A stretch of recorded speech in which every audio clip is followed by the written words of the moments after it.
Hey y'all, Brandon here. Thanks for tuning in to another edition of Internal Budget. Really quick before we get to this week's episode with Sam Chang of the Broadscast, there is something that I do feel obligated to touch on, and that is the Jake Virtanen situation. So obviously Sam covers the Canucks. This is something that we would have covered under normal circumstances. We didn't in this episode, and the reason being is just that things were only starting to come to light when we did record on Friday night. Things like Virtanen getting placed on leave by the team on Saturday morning didn't happen until the day after. So it's not us shying away from this conversation. I take pride in not shying away from these conversations on this podcast, and I'm sure it's something that we will talk about going forward. But if you're wondering why there is no mention of the Jake Virtanen situation in this episode, that's why. But without further ado, thank you so much for listening. I really do appreciate it, of course. And I hope you enjoy this week's episode with Sam Chang.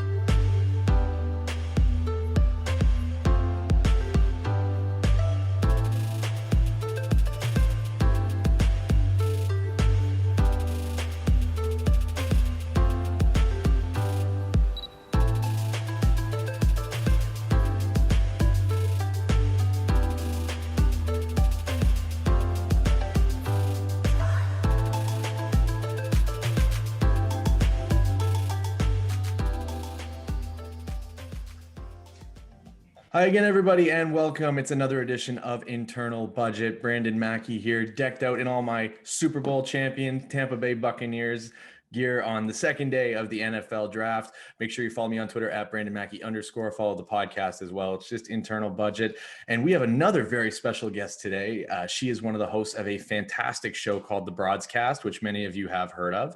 And she has kicked up quite the storm on Twitter today. It's Sam Chang. Sam, thank you so much for being here. I really appreciate it. No problem. This is my first Sens podcast, so I'm excited. Probably the first of many after this one. So, I mean, your coverage is mainly contained within the Vancouver Canucks sphere of things. And like I said, you really caused a stir last night and even into today by voicing your disapproval of Wayne Simmonds fighting Alex Edler. Okay. So here's the funniest thing. I didn't actually watch the Canucks game yesterday. I was literally just trolling Leafs fans. That'll go over well in Toronto. I did not, in fact, see the fight. I was sitting on Twitter and saw some stupid tweet from someone being like, "Oh, the Leafs were just sending a message." And I was like, "Listen, I'm not saying they can't go after Edler. I'm not saying that he still has COVID or whatever. Although I do think the long-term effects of COVID are clearly not well known. And so for anyone to say you can't say that they had COVID 2.5 weeks ago as an excuse is, I think, ridiculous. But my point, so what I said was yeah, they're sending a message by fighting a 35-year-old who had COVID 2.5 weeks ago. And the only point I was trying to make was that A, the hockey code is really dumb. And B, you're not really tough if you're fighting Alex Edler. The man's played 900 games. He's never fought before. If you're trying to send a message that you're big and tough, that's not the guy to do it. So I tweeted that. It was I thought pretty innocuous, and it got a lot of people really mad. Nothing is innocuous on Leafs Twitter. If there's one lesson I can impart upon you today, it's that. Yeah. But I mean, it was such a stupid thing because, I mean, Edler got suspended. I don't think he did it on purpose. I hated seeing that because Zach Hyman's been so great for the Leafs this year and he's been fun to watch. But, Alex Edler, we're not talking about Matt Cook here throwing knees around, So I just thought the whole thing was ridiculous. And I think you're spot on. I think the hockey code is so stupid that a guy who is a bona fide freak like Wayne Simmonds, who nobody wants to fight in the league, is going to jump Alex Edler, the puck moving or defenseman, or, now I guess more kind of stay at home defenseman. It's just nonsense to me. Yeah. And I'm by no means defending the original knee on knee. It was a bad play, but like you said, I don't think it was intentional. He apologized for it. He was suspended for it. So who cares? And I have Zach Hyman on my fantasy team. So I have a vested interest in him not being injured. We're probably the most vested interest in him not being injured. Yeah. But I mean, yeah, I think you're spot on. Like, and my brother is a massive Leafs fan, and so he was not thrilled about the hit, but he was a little more calm about it because the right call was made and Edler was suspended. But I told him, I said, if you want to blame somebody for it, I would blame the NHL for having the Canucks get back in action, because that is not a play. That is not a hockey play. That's a tired guy trying to make a hit, and he gets sloppy, his technique slips, and his knee extends, and a bad injury happens. Do you kind of agree that it's probably more on the league than anything? Yeah, I absolutely agree. And I think that, you know, in the best of times before they had COVID, the Canucks have a fairly depleted blue line. And coming back from COVID, and they didn't even have Nate Schmidt that night. Like, it was like you said, I think it's on the league for pushing them to come back too fast. Yeah. And before we kind of get to the whole broader COVID situation around the Canucks, they are coming off a series where they lost 3 of 4 to the Ottawa Senators. And I think we have a few Ottawa Senators fans that listen to this podcast. So was that a result that you were anticipating from that set of games, or were you expecting them to handle the Sens easily enough, even with the whole COVID thing in their rearview mirror? It was pretty much exactly what I expected. Like, I wouldn't have been surprised if they went 0-4. It would be the most Canucks thing possible to come back from COVID, beat the Leafs twice, and then lose 4 straight to the Senators. Um, I mean, it's historically what they've always done is showed up for big games, and then for teams that on paper you think should be easy or like at least equal competitors, they bomb those games. And you know what? The Suns are really fun to watch now. Like, notwithstanding Yeah. that, like, you're not necessarily doing well in the standings, they're fun to watch. And so, there was nothing surprising about it. It's night and day from the team that started the season that Vancouver, I think, scored, what was it, like 18 goals on in 3 games or something ridiculous Yeah. like that. That's some of the worst hockey I've ever watched in all my time watching or covering this team. From Vancouver's side of things, though, the play of Braden Holtby has to be a bit of a surprise, though, right? Like, that's a guy who struggled this year. Thatcher Demko has been the undisputed starter for this Canucks team, and then he goes and stands on his head against Toronto and the Sens. He's making windmill saves with the pads. The save he made on Nick Paul at the end of the game Yeah. the other night was ridiculous. I almost fell Yeah. off my couch. I mean, that has to be a bit of a surprise for Oh, Canucks fans, right? it's an absolute surprise. I think the Braden Holtby we saw before they had the 3 weeks off with COVID was pretty much what we expected, which was he was not great. He was kind of below average, what you would expect for an aging backup. The Braden Holtby we've seen since they've come back, like, yeah, you know what? That guy, I'm happy we're paying him like $3 million. Like, that I'm fine with. Is that a guy who's coming back next year, you think? You know what? In an ideal world, I think the best thing for the Canucks is if he plays so well that Seattle actually gets tempted into taking him. That's interesting. But at his contract with 1 more year left, if he comes back, it's not the end of the world. But they've got Mikey DiPietro waiting in the wings. Didn't play a single game in 405 days. Yeah. Finally got sent back down to Utica. They really have to figure out what's going on there. So in a lot of ways, it's kind of win-win for them with Holtby. If he continues playing this way, he's a great backup. A little bit expensive, but it is what it is. And if he gets taken, that's also great because it means they've managed to protect someone else. Yeah.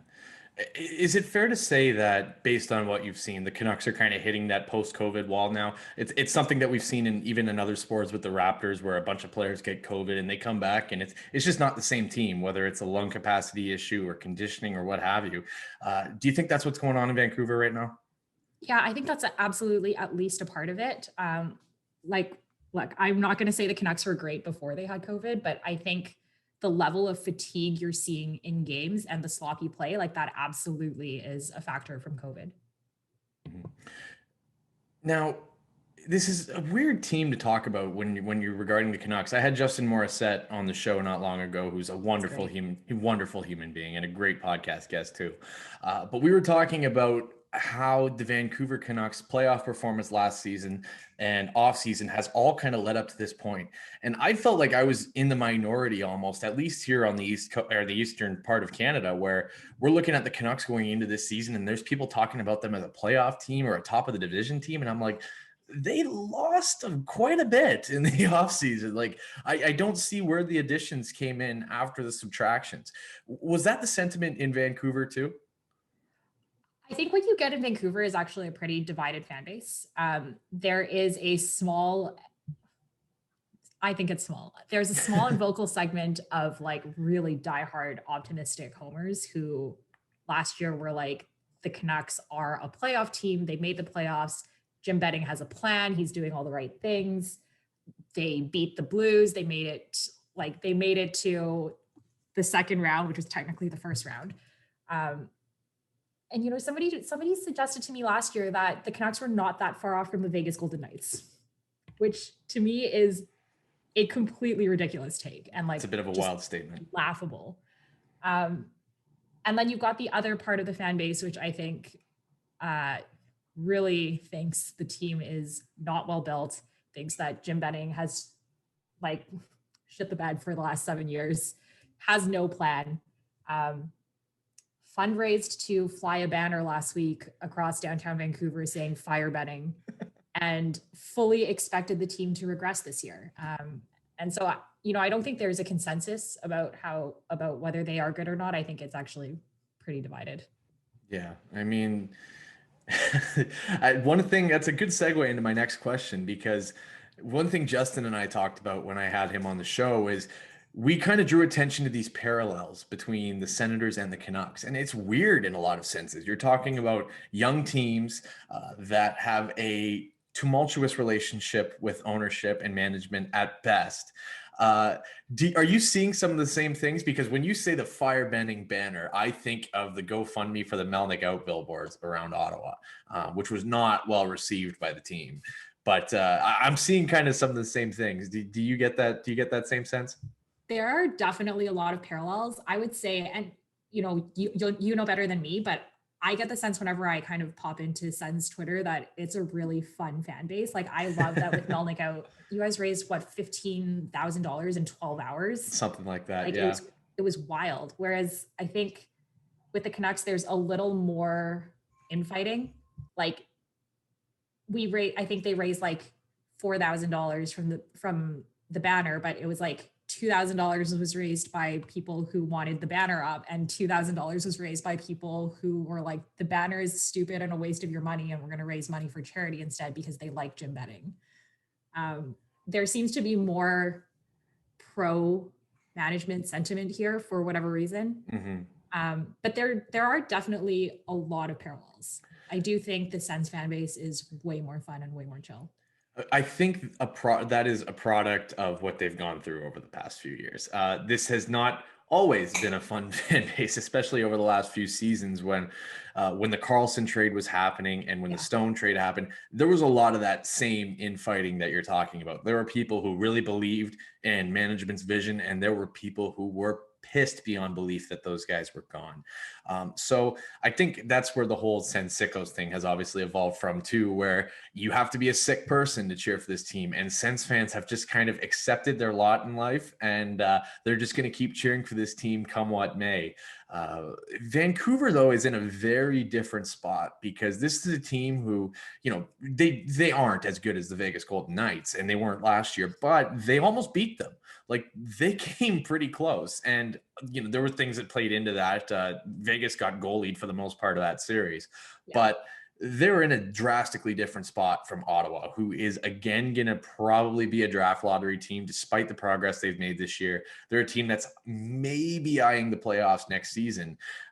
For Vancouver, it seems like their ambitions may have got a little bit ahead of them. Like, does that make sense from an outside assessment?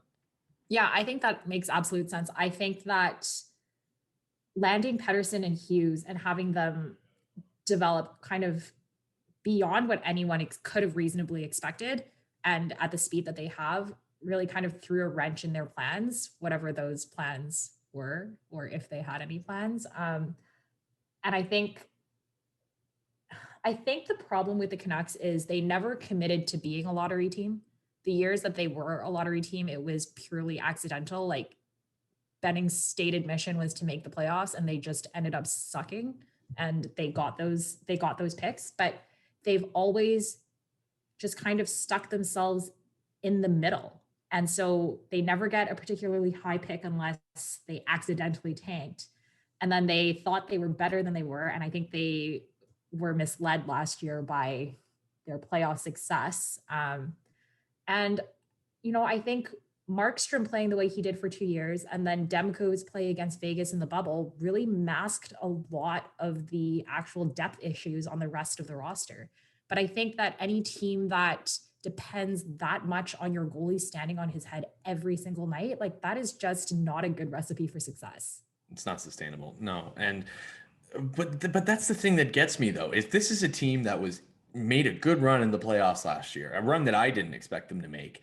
Uh, why are you parting with Tyler Toffoli and all these other players that were so critical to your success and have gone on to have success elsewhere? I know you probably don't have a concrete answer as to why, but I'd love to hear your thoughts on it.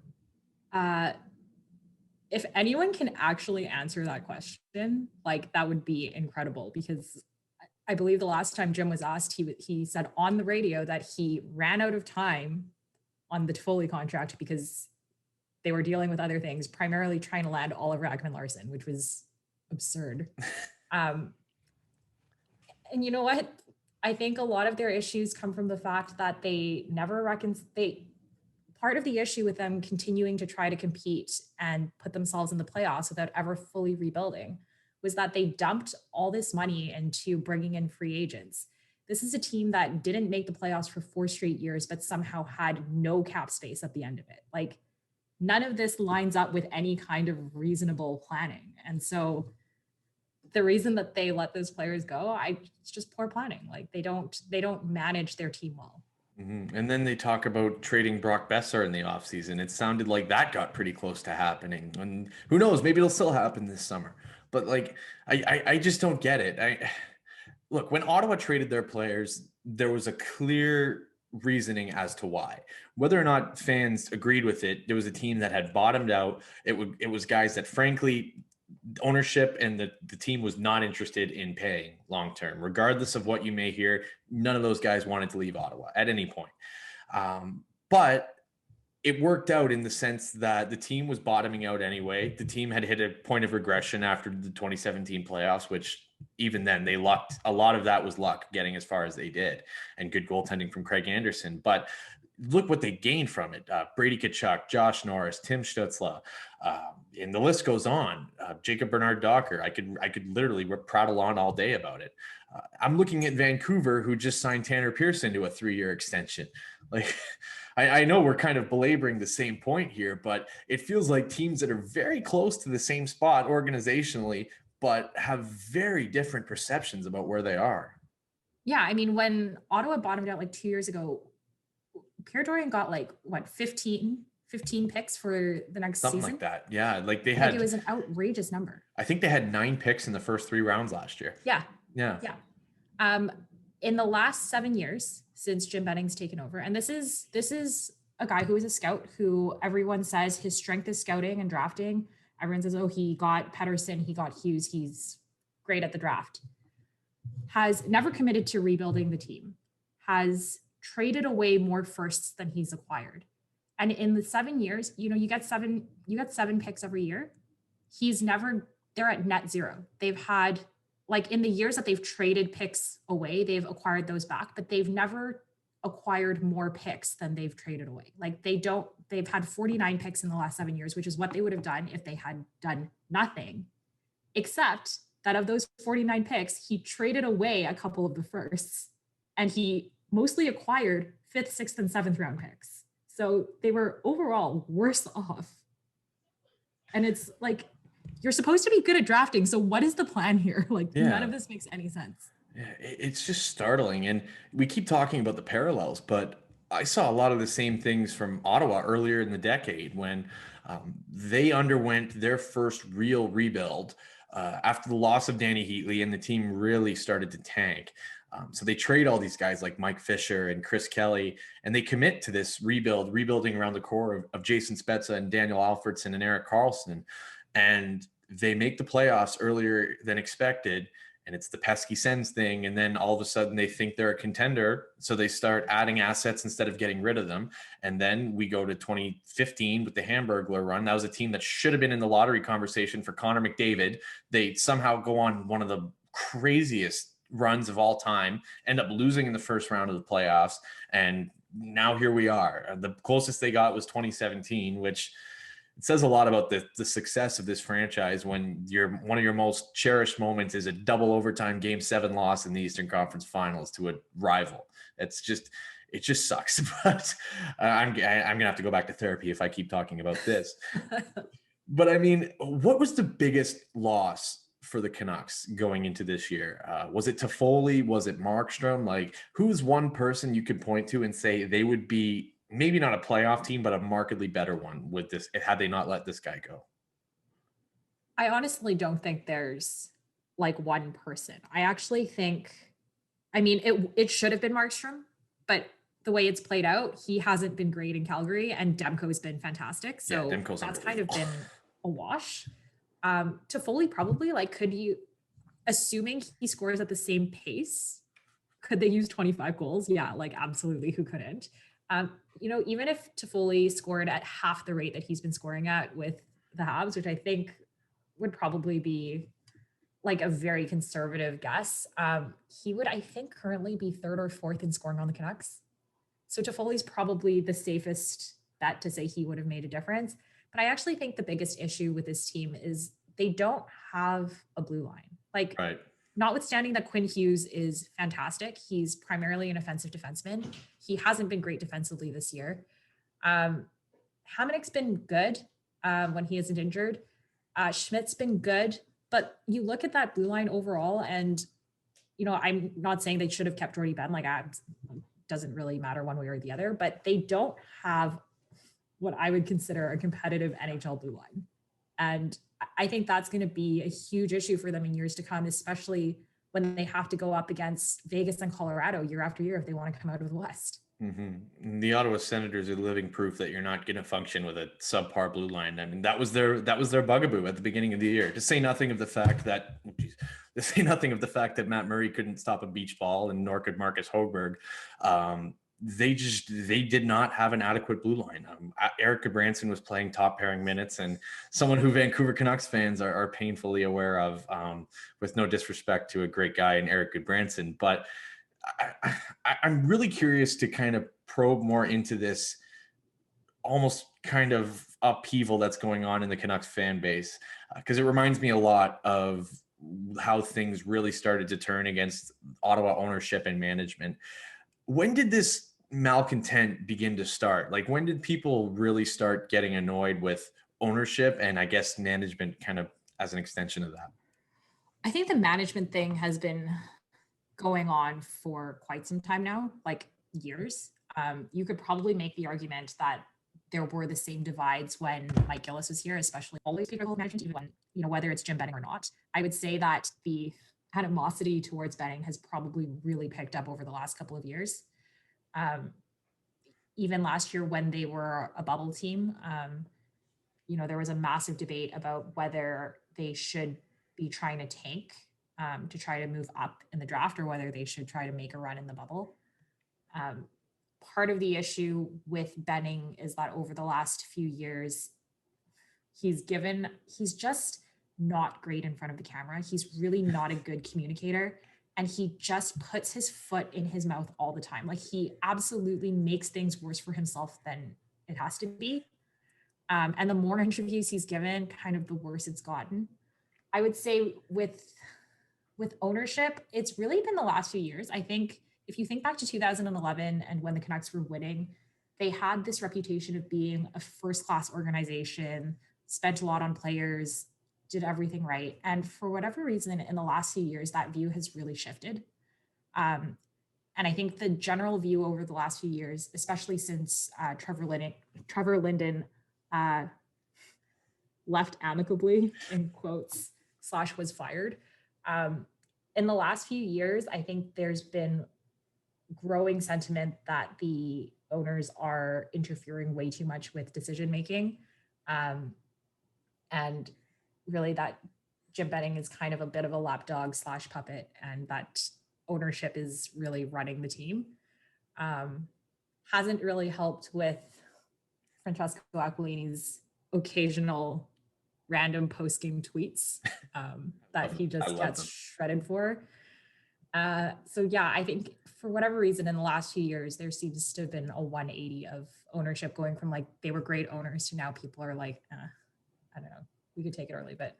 I've kind of been laughing this whole time because had I not known you were talking about the Vancouver Canucks, I could literally transplant everything you said to Ottawa. Like if you took the names out, it's the same. You have a GM who has put his foot in his mouth in the media.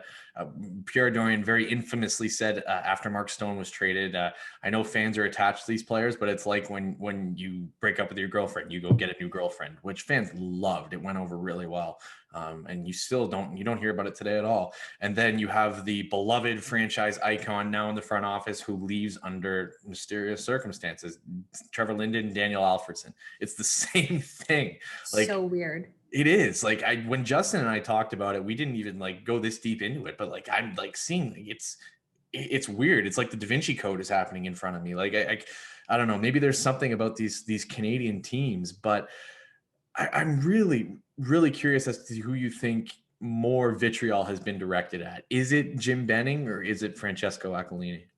And is it It's right to be? absolutely Jim Benning. Yeah, poor guy.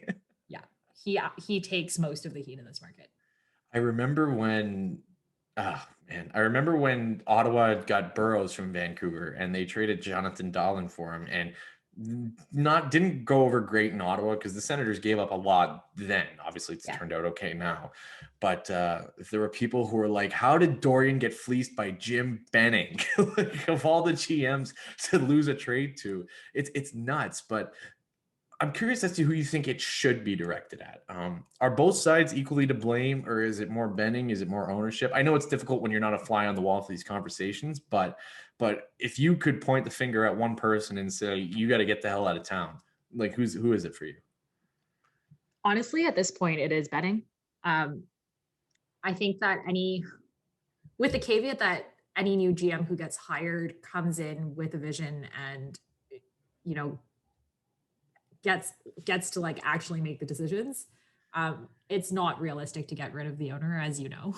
Yes, it is not. So, but the problem with the Benning issue is that, to the extent that he is a lapdog and that he's letting ownership make decisions, whether or not that's true, if it is true, he frankly has to be the type of GM who's like, you hired me, I know how to do my job, let me do my job, and not just be willing to eat terrible decisions from ownership.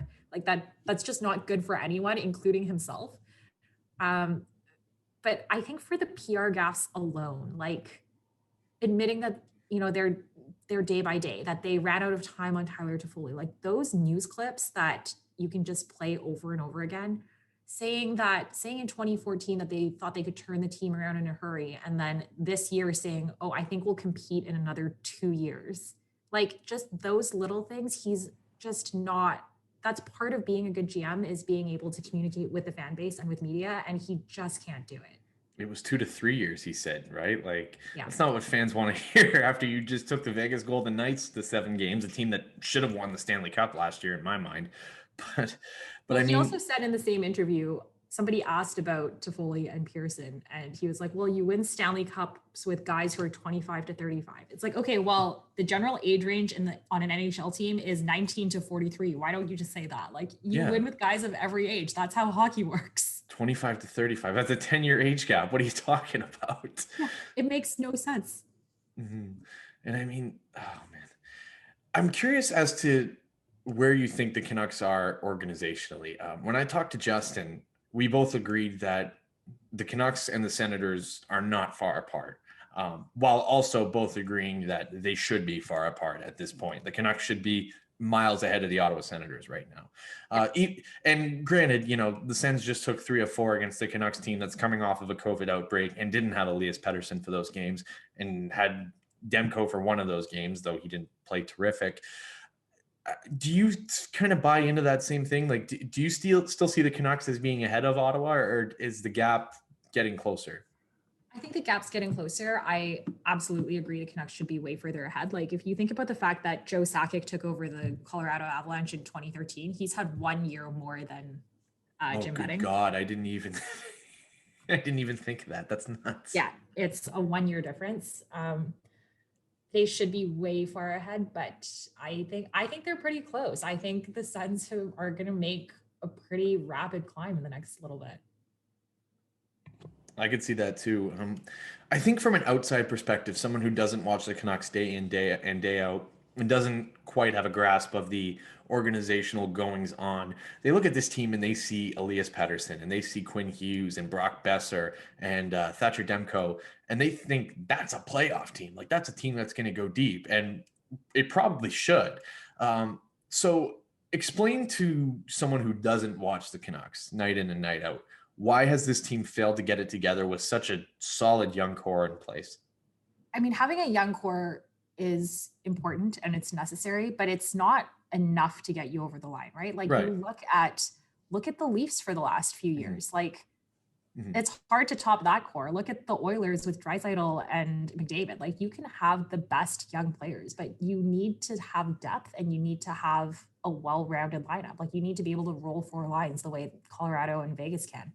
And when you spend $28 million on your bottom six players who are not good, like you don't really have a lot to work with in terms of building your blue line and finding a third line that can actually score and isn't just like waiver wire pickups from other teams. Like when you're picking up Jimmy VC and Travis Boyd from the Leafs because they can't get in the lineup and they're on the waiver and you're putting them onto your second and third line, like that says everything you need to know about where they're at in terms of their depth. Mhm. Is it a blue line thing? I know we talked about that a little earlier, but I mean, honestly, at this point, like I might even be more inclined to take Ottawa's blue line over the Canucks. Like there are guys like Nikita Zaitsev who have been rightly criticized over the past few years, but I think if you look at the advanced metrics, Thomas Chabot is doing a little bit better than Quinn Hughes, and rightfully so. Chabot's the older of the two. And even from there, with the young core coming in, like guys like Jacob Bernard Docker and Jake Sanderson, who they just drafted this year, what's the cupboard looking like for the Canucks? Like, is the future outlook of the blue line bleak, or is it the guys that they have right now? I think it's pretty bleak. It makes me laugh because there's a segment of the Canucks fan base that says, you know, they have one of the deepest prospect pools. And it's like if you go back 3 years and you're counting Patterson and Hughes as part of the prospects, sure. But they've graduated. That doesn't count. You don't get to No. point to that. They've got some really good forwards coming up. Obviously, Hoaglander's been really good this year. Podkolzin should join the team next year and he should be another really great pick. Looks But like in a terms stud. of defensemen, they're kind of I think still waiting for Levy to pan out, and he's been fine. He's been decent. Jack Rathbone is probably their best blue line prospect, and he should be really good. But other than that, you know, they've got Jet Wu coming up, and a bunch of other defensemen who are good and like fans like them, but they're not blue chip prospects, right? Like it's not like Colorado having Kale McCarr followed by Bowen Byram followed by I can't even think Yeah. about the Colorado blue line because Yeah. it Like just who even kills me. is, right? Like nobody's Colorado. Yeah. But in terms of prospects, they've got some decent guys, but they're not guys who are going to make the jump right away and make a huge impact the way Hughes and Pedersen did. Like Hmm. maybe Podkolzin will do that, but other than that, I really don't think they've got somebody like that. Yeah. When you say Benning is telling people that they're going to be contending in 2 to 3 years, I mean those are all guys who are 2 to 3 years away. So you're going to be contending when your core prospects are just coming into the league. Guys like Bo Horvat are at the end of their prime. Tanner Pearson is going to be on like year 2 or 3 of his contract extension that was signed for some reason. I mean, I don't see the organizational vision, and I know you don't have a lot of faith in it either. But if I could make you the GM of the Vancouver Canucks right now, and you could make one move today, what would it be? I don't even know where to start. That's actually like there's just so much wrong with the construction of this team. I don't know how you would start. Like I think part of the reason he says 2 years, and I think it's going to take 2 years regardless of whether he gets fired or not, is that that's when all of his bad contracts come off the books. And until that happens, they just don't have a lot of room to maneuver. Yeah. Um, I think if I were them right now, I would just bite the bullet on not being very competitive and play, you know, like there was no reason not to play DiPietro for a few games. There's no reason not to, you know, in the week, fans were complaining that they weren't playing Cole Lind. And Travis Green's explanation was, you know, I'm going to play the guys who give us a chance to win. And it's like, well, like look at reality. And frankly, Coland is not worse off than any of your bottom six guys. And they played him the other night, and he was better than most of those guys. He's better than Jimmy Vesey. Mm-hmm. And there's this reluctance to play the young guys because, oh, they might lose. And it's like, well, your team isn't that good. It doesn't really matter if you lose right now. Mm-hmm. And the thing with, again, I'm shaking my head because DJ Smith said the same thing about not playing Jacob Bernard-Docker last week. And for Ottawa, it's a totally different thing because they're not in a position where they're going to win. And there are certain prospects that they are fine with throwing into the fire. Shane Pinto's played every game, save for like 2 since he signed. And I think he's played like 6 in a row. He's killing penalties. He's playing third line minutes. He's getting minutes against other teams' top lines. And you have a guy like Bernard Docker who can't even get in the lineup. And he's not worse than Josh Brown or whoever the Senators are deploying on their third pairing. So it is so strange to me. Like sometimes the philosophy around these teams and the roster construction. And I mean, like, I guess Vancouver is just Ottawa West or vice versa or whatever. But one thing that has been a point of concern for Senators fans is getting long-term contracts done. Thomas Chabot signing an 8x8-year deal after his career season, it was like out of left field. Like there weren't many people in Ottawa who saw that coming. Colin White getting, I think it's 4 years or 6 years, something like that. And then, and now the attention focuses to Brady Tkachuk, who everyone kind of expects is going to be a little more difficult than getting those two guys signed. All of this is a roundabout way of asking, when your window of contention is 2 to 3 years away in Vancouver, is there fear about getting guys like Elias Pettersson locked up long-term, or Quinn Hughes for that matter? I think there's absolutely concern. It seems to me like the most recent discussion has been an assumption that they'll sign bridge contracts. If you look at, I mean, the Canucks cap space situation is actually incredibly bad for how bad the team also is. And people are always like, well, you know, like they're going to sign Pettersson and Hughes and it'll be fine. Like they don't have cap problems. And what people don't understand is like when you say they have cap problems, it's that you should be in a position, given how bad they've been, you should have enough cap space to lock up your 2 key players long-term 8-year contracts. Like that should be your absolute priority.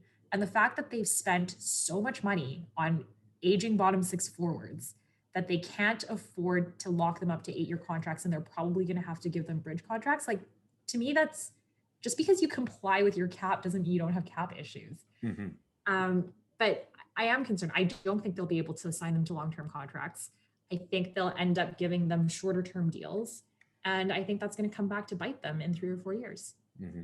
Do you think those Brock Besser trade talks get revisited this summer then? I don't think Brock's going anywhere. No. I mean, there are a lot of people in Ottawa who wouldn't mind him. If you want help with your cap situation, we got plenty of cap space over here. I think last year when he was still kind of feeling the after effects of that wrist injury that he's had for several years, plus the injury that he took when he collided with Cal Clutterbuck, he wasn't great last year. Mm-hmm. And I think for the first few years of his bridge contract, people kind of thought, you know, he's not going to be as good as he was in his rookie season, and he's never going to hit that ceiling. He came into the season, David Quadrelli on Canucks Army did a great interview with Besser early in the season and wrote an article about how he thought Besser was going to return to form, and so did Besser, because he said his wrist and his body felt the best he had since his rookie year. And he's been like a different player this year. He's been unbelievable. And I don't think there's any appetite on the part of fans or management to move him. He's probably one of their only movable pieces, but at the same time, he's one of the only real assets they have. So, you know, if they're going to move him, like, what are you getting back for him? Yeah. I mean, I know people in Ottawa that would offer up a pretty penny for him, but that's just me spitballing. I do want to talk a bit about the Broadscast because it is such a unique thing that you do, of course, with Georgia, Mallory, and Vanessa. Hockey podcasts run exclusively by women, in a lot of ways for women. They're few and far between. I don't think I'm, you know, out of pocket saying that, but how did the idea for it come about, especially when you're talking about, you know, 4 people coming together for it? And what's the journey been like? Because you've gone from this little podcast that was kind of contained in the Vancouver side of things for the most part, and now you're one of like the major podcasts in the hockey side of things. So talk to me a little bit about how the broadcast came to be. Yeah, so when we started, there were five of us. It was the four you named plus Danny, who isn't currently doing any of our shows. She's on a little break. We kind of started in a group chat last year. We had all met on Twitter. We hadn't met in person. And I can't remember why we started the group chat, but I think it was actually to talk about reality TV shows. But we had a group chat going just to talk about hockey. And then the Brandon Leipzig DMs got leaked. And we were talking about the coverage of it and saying how a lot of the mainstream hockey media covering it was really from kind of a male perspective, and that there really wasn't any kind of women-led discussion about the whole situation. And from there, we kind of talked about maybe starting a blog. Ultimately decided writing is way too much work. Then eventually, like a few months later, kind of kicked around the idea of maybe doing a podcast. And then kind of right before the bubble, we were like, should we do this or not? If we're going to do this, we should start in time for the bubble. And so one day we kind of just said, yeah, let's throw together a little teaser video, kind of based on the Kraken announcement. And so Vanessa pulled that together and we released it. I think we had 1,500 followers in the first 10 days before we released an episode, which was just like completely nuts. Like we thought when we were talking about it, we'd get like maybe 200 listeners. And I think we just came along at the right time. And people were so starved in quarantine last year for content and like coming along right before the bubble. And we all I think we all tweet quite a lot. And so we all separately had quite a lot of followers already. It worked out really well. And it kind of just blew up in a way we didn't expect. Yeah. And it's such a great niche that you're into. You mentioned that there was an appetite for content, but I think hockey's undergoing somewhat of I don't want to say a revolution because that makes it sound more dramatic and more impactful than it's been. But there does seem to be a huge push among hockey fans right now for more social awareness and to make hockey a more inclusive game for everybody. I mean, we all hear hockey is for everyone. Our mutual friend Brock McGillis has made his feelings on hockey is for everyone very clear, and I am inclined to agree, even though Brock's a bit of a goof. But but no, like there is something to what you have done. You have made it a show that is going out of its way to push these kind of boundaries and be a little more accessible, but you haven't done it in a way that's like a punch you in the face kind of shocking type sort of fashion. Has that been a conscious effort on the part of you, I guess you five, now you four, or is it has just been kind of this organic effect? I think we went into it intending to create a space that was inclusive for everyone, especially new fans and especially kind of non-traditional fans. And, that's not to say traditional fans aren't welcome as well. Like we want to be something that appeals to everyone, which isn't always doable. But I think what we try to do is cater to the principles that have always been important to us. So making space for queer fans, making space for trans fans, making space for women fans, and just people who are generally overlooked or marginalized by the NHL and by hockey in general. So that's something that's always been important to us. But I think the way that we've done it is it's just kind of happened organically. Like we talk about topics we want to include, but it's not, I don't think we've really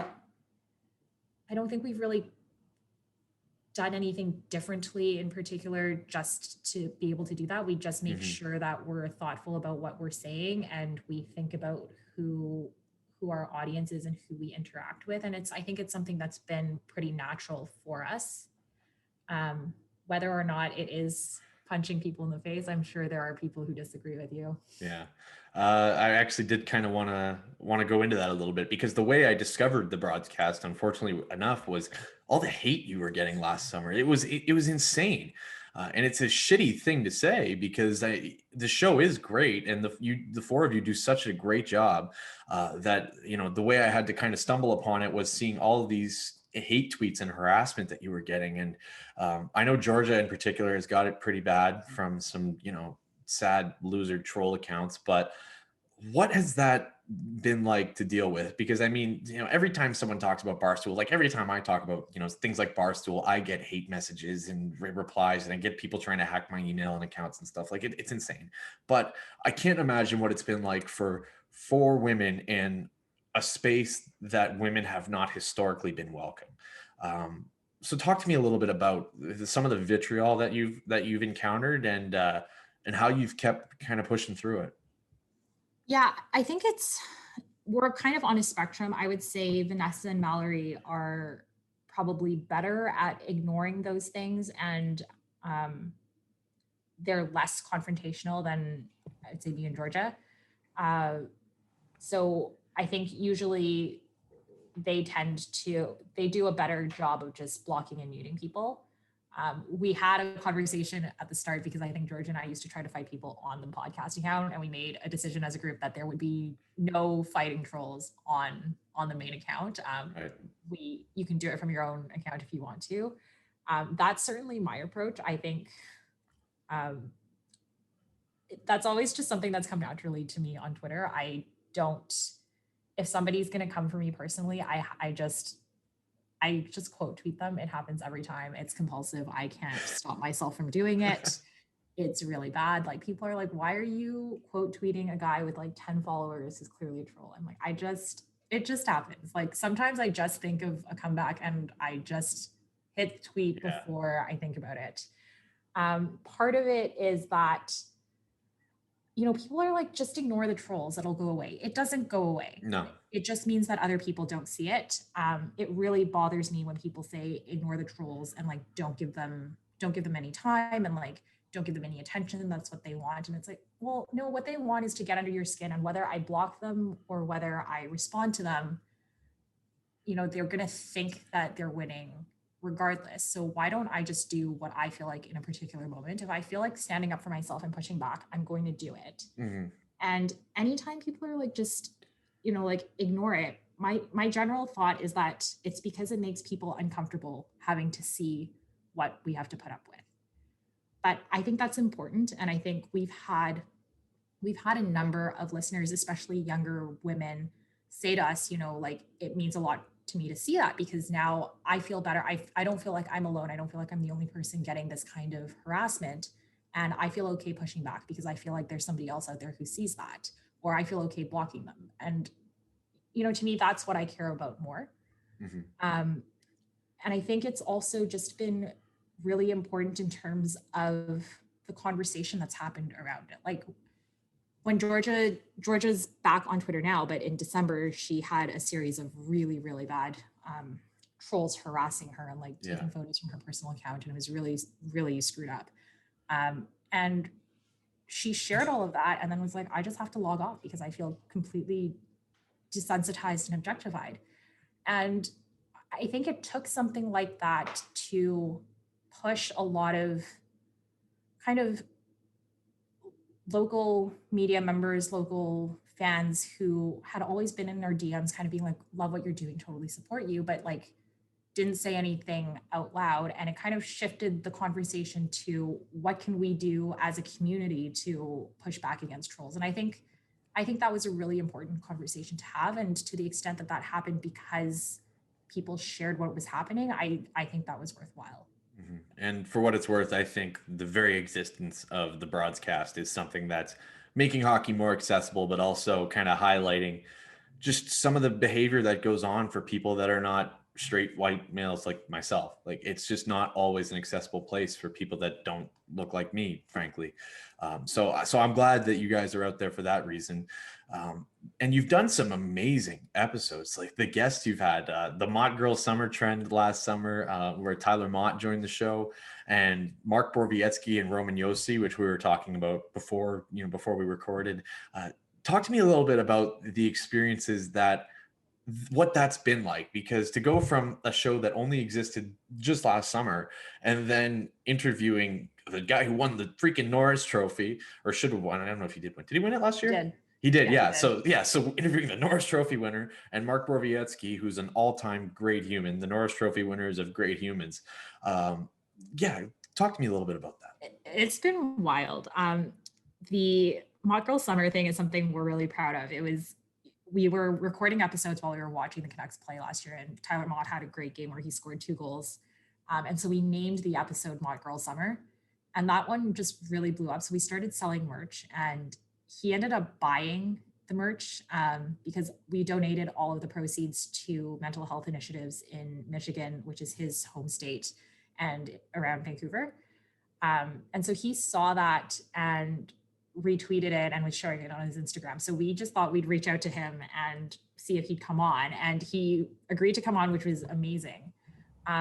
With Roman Yossi and Mark Borowiecki, it was actually really funny. It happened after we had been through a really rough patch of trolls and being harassed in December. And we had this random DM request from the Nashville Predators PR account. And like, we legitimately thought we were being pranked. It was like, they wanted to offer us players for the podcast as a show of support. And we were like, you gotta be joking.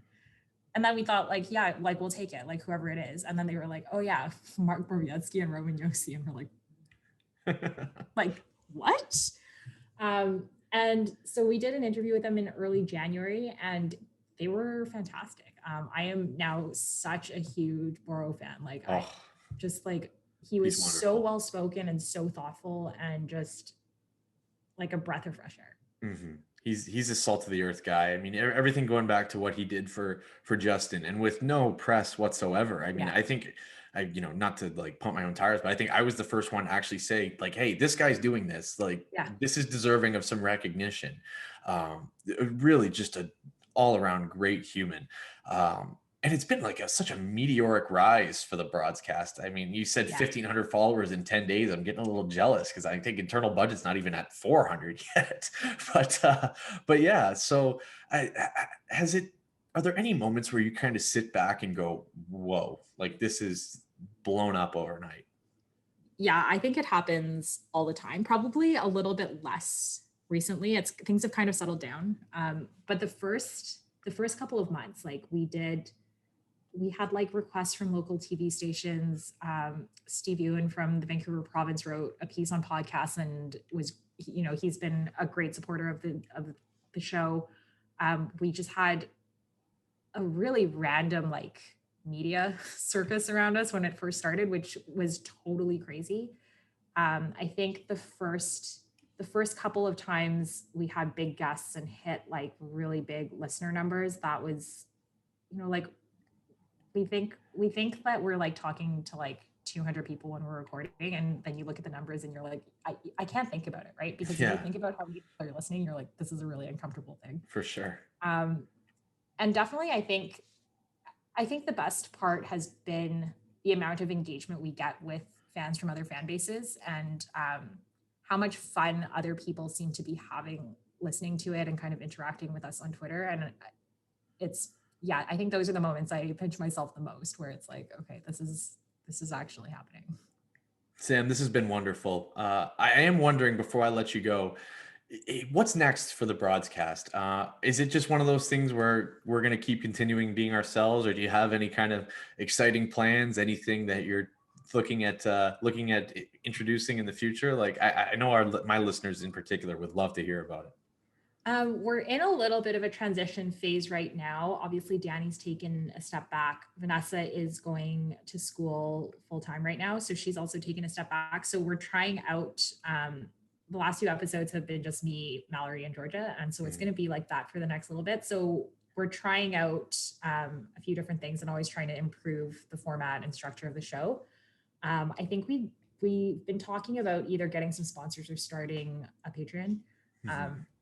So those are kind of the next things on the horizon. But for now, I think we're kind of enjoying having a bit of a slower pace right now. Sometimes that's the best. And I think for what it's worth, that you would get a ton of supporters if you decided to go the Patreon route.